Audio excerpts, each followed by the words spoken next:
Defoe, Robinson Crusoe, Part 120. Or more before they went off, they were dancing, and I could easily discern their postures and gestures by my glass. I could not perceive by my nicest observation but that they were stark naked and had not the least covering upon them. But whether they were men or women, I could not distinguish. As soon as I saw them, shipped and gone, I took 2 guns upon my shoulders and 2 pistols in my girdle, and my great sword by my side without a scabbard, and with all the speed I was able to make,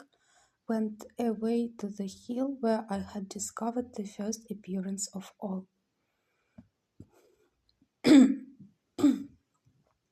And as soon as I get thither,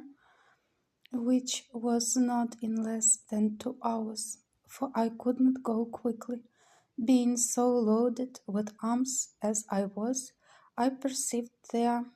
had been 3 canoes more of the savages at that place, and looking out further, I saw they were all at sea together, making over for the main. This was a dreadful sight to me, especially as, going down to the shore, I could see the marks of horror which the dismal work they had been about had left behind it, with the blood, the bones, and part of the flesh of human bodies eaten and devoured by those wretches with merriment and sport. I was so filled with indignation at the sight that I now began to premeditate the destruction of the next that I saw there, let them be whom or how many soever.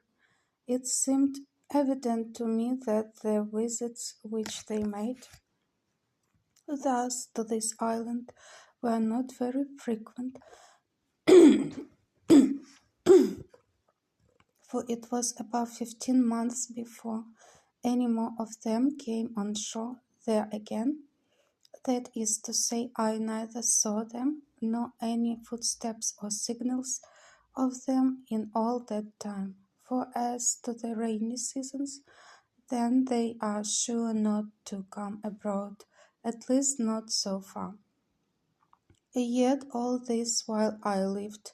uncomfortably by reason of the constant apprehensions of their coming upon me by surprise,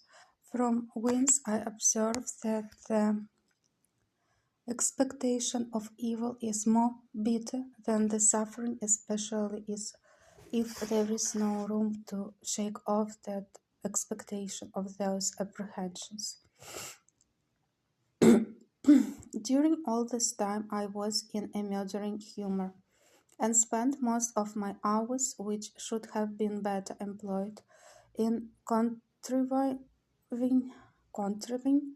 how to circumvent and fall upon them the very next time I should see them, especially if they should be divided, as they were the last time, into 2 parties. Nor did I consider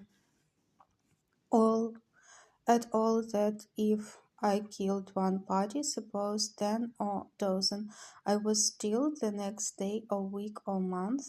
to kill another, and so another, even ad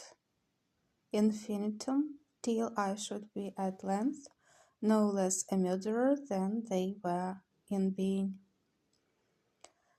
manitus, and perhaps much more so. I spent my days now in great perplexity and anxiety of mind, expecting that I should one day or other fall into the hands of these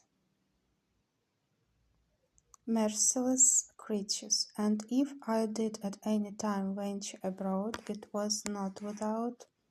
looking around me with the greatest care and caution imaginable.